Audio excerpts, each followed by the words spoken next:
Je voulais commencer en vous demandant si vous savez ce que c'est qu'un musée mobile. Alors, est-ce que quelqu'un a une idée?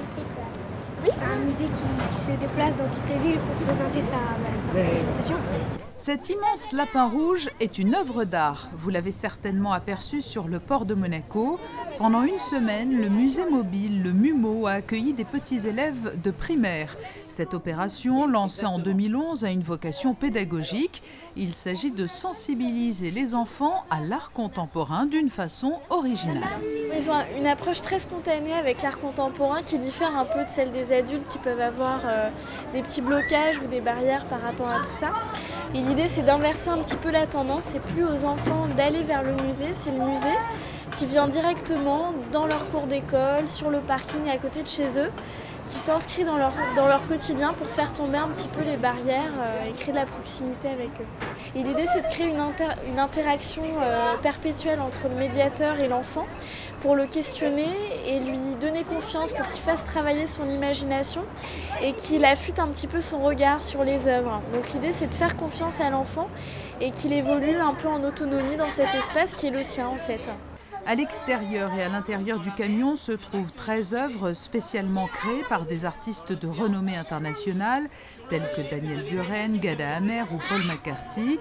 Et lorsque l'on interroge les enfants à l'issue de leur visite, le moins que l'on puisse dire, c'est qu'ils ont été interpellés par ce qu'ils ont vu. Bizarre, vous avez dit bizarre? C'est bizarre parce que j'ai jamais visité un camion avec des œuvres d'art. C'était très bizarre parce que c'est petit. Quand on a vu une vidéo en haut, c'était très bien et c'est bizarre. Très bizarre. Tous les supports sont utilisés, vidéos, sculptures, peintures, et sur la dizaine d'œuvres exposées, certaines remportent tous les suffrages, à l'image de ce petit espace fermé par un rideau et dans lequel une véritable aventure sensorielle est proposée aux enfants.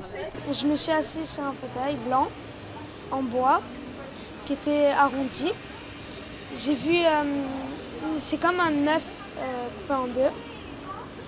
Il y avait tellement de lumière qu'il n'y avait pas de fond en fait. Et j'ai fermé les yeux un instant et je voyais tout violet.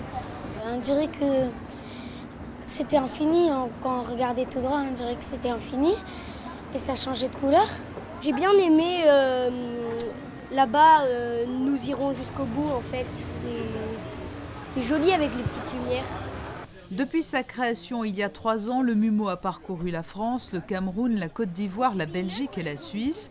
Après Monaco, il va poursuivre sa route dans les Alpes-Maritimes puis le Var. Les élèves de la Principauté qui ont visité ce musée mobile vont quant à eux continuer leur initiation à l'art moderne en se rendant au nouveau musée national où est actuellement exposée une œuvre de John Baldessari, cet artiste qui a lui aussi participé à l'aventure MUMO.